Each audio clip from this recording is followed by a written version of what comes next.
この前ドイツ人の友達から次のようなメッセージをいただきました。ASD を持つ者としては日本で住むことが不可能のように思える。とてもハイコンテキストなカルチャーで空気を読むことが求められる国において ASD の人がどのように生きているのか気になります。そこで今回は ASD を持つ方に日本での経験について伺っていきたいと思います。日本ではどういう感じなのかが少しでもわかれば幸いです。よ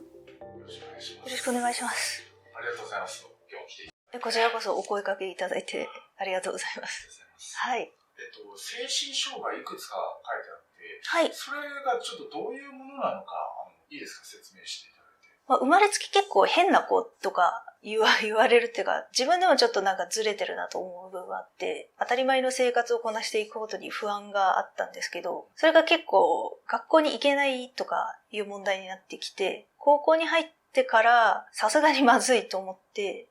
心療内科にかかりまして、そこで17歳の時一番最初に診断されたのが双極性障害の2型、いわゆるうつ病、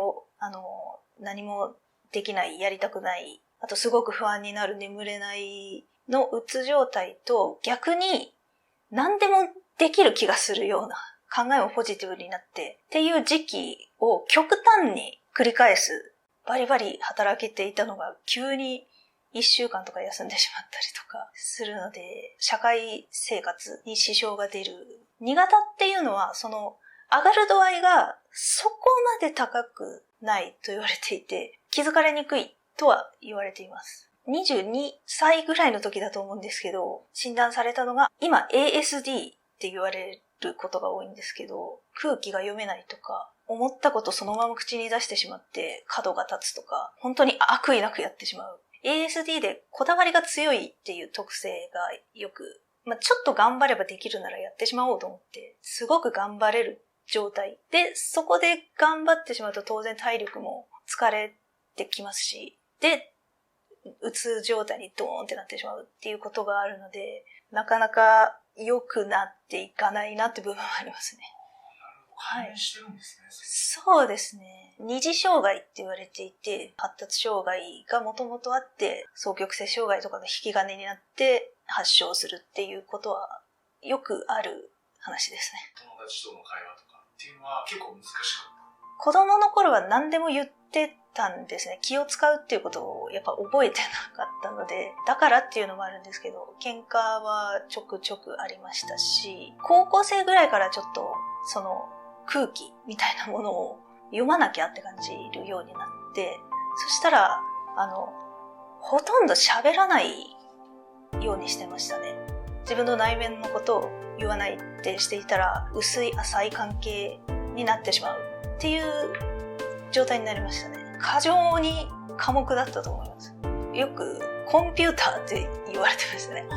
機械みたいとか感情がないんじゃないか。いじめとか攻撃の対象にはならなくても気を使って関わらないとか、あんまり刺激しないようにってなることはあると思いますね。高校生の時に結構半年ぐらい学校を長く休んで戻ったんですけど、卒業するためにより希薄になりましたね。すごく気を使わせてしまってるなって。そういうのもあるとやっぱ打ち明けづらいとか、隠さなきゃいけないとか、隠した方がうまくいくんじゃないかっていう風になるのは、そうなりますよね。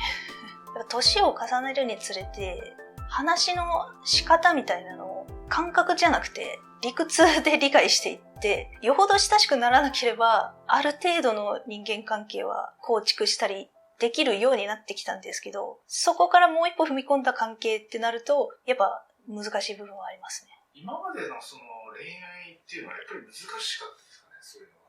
そんなに経験が豊富なわけではないんですけど、すごく一方的に依存してしまった時もありますし、相手からの行為を素直に受け入れられなくて、存在に接してしまったこともあったり、お互いにとって辛いんじゃないかなと思います。悪意はないので、どちらにも。相手の方にちゃんと理解してもらうっていうのが結構難しいんですかね。あまり理解最悪されなくてもいいとは思ってるんですけど、合理的に分かるように説明しようとはしますね。分かってくれる方もいらっしゃいます。ただ、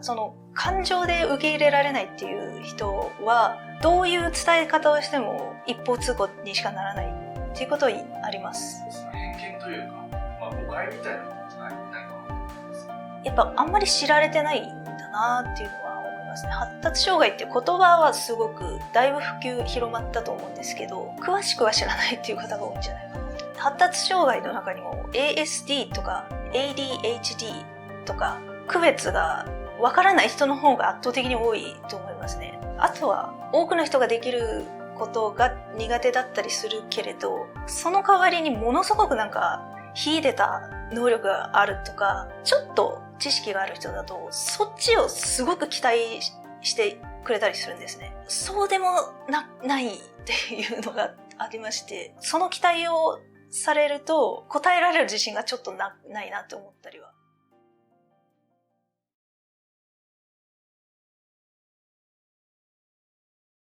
日本では精神疾患のことをオープンに話しやすくなってきているというふうに感じますか？いやー、まだまだだと思います。人によってはもちろん一生のお付き合いになる病気なんですけど、日本では治らないとか、精神疾患を持っていると怖いとか、そういう偏見はあると思います。家族や恋人に精神疾患を持つ方がいる方、どういうふうに対応したらいいかわからないという方もいると思うんですよね。そういう人たちにはどういうアドバイスを送りますかね？病気はその人の中の一部であって、病気がその人のそのものではないので、病気であっても病気じゃなくても変わらない対応というかですね、ASD の方でも ASD っていう診断はついてるけど、困ってることとか特性も違いますし、一括りにするのは危険だなっていうふうに思います。理解しようとして本を読んだりとかする方がいらっしゃるんですけど、それももちろんすごく前向きないいことだと思うんですけど、でもその本に書いてある通りに接したら、じゃあうまくいくのかって言われたら、そうではない部分があるので、本で入れた知識を解釈して、その人と関係をどう作るかっていうことに結局なっていくと、私はなんですけど ASD でできればこうしてもらえると助かるっていうのは、話をするターンと聞くターンをきちっと分けて話せるとやりやすいで伝えやすいです。一通り聞いてから自分の意見を言うっていう風にした方が会話としてうまくいくんじゃないかと。そうですね。でもそんなに気を使っていただかなくても大丈夫な部分もありますね、割と。よく曖昧なところがあると ASD の人とかは特に理解が難しかったりするので、そこを気をつけましょうっていうのがよくあると思うんですけど、私は曖昧でわからなかったら全部逐一聞きます。こちら側からの対応っていうのもするので、そこまで構えて気を使っていただかなくても大丈夫な部分はあります。理解してもらおうとか自分のことを知ってもらおうだけではなくて、逆に他人を理解しようとかってすることで周りの価値観取り入れられるので、あとはそこのズレ、自分とのズレを調整すればすれ違いとかは少なくなっていくんじゃないかと思って、最近はなるべく逆にあえて人と関わって人の価値観を取り入れるっていうのをしていますね。で、動画YouTube チャンネル拝見したんですけど、ありがとうございます。ことをテーマで話されている発達障害はい。と話そうと思ったきっかけって何だったんですか？他の人の話を聞く機会があまりないんですね。同じ名前がついていても。なんか共有できる情報として一個そういうのあったらいいかもしれないっていうので、精神科とかに行くべきかどうかっていう相談がすごく多いんですね。ハードルがめちゃくちゃ高いんだと思うんですね。身近な人にも頼れない。で、専門のところにも行きにくい。だから私にっていうケースが多いので、気軽に行ってもいいような感じになったらいいなとは思います。精神科って聞くともうおかしな人が行かなきゃいけないところって。で、そういう人が家の中に出るのは非常に不名誉なことであるとか、恥であるとか、そういうのもあるのかなと思いますね。そういう意味では本当にすごくこうやって発信されてるのはいいことなので、認知を深めるっていう意味もあるんですけど、はい。その同じような方が私もじゃあ話してみようかなみたいな、そういう気になるかもしれないですね。そうですね、頼れそうな方がいたりとかしたら、後押しっていうか、背中を押せるような動画は作っていきたいと思います。結構共感する人が多くて、はい。私もわかりますみたいな。そんなに共感されるっていうことは、私だけ変なわけじゃなかったんだって思えたので、それは私にとってもすごくありがたいことでした。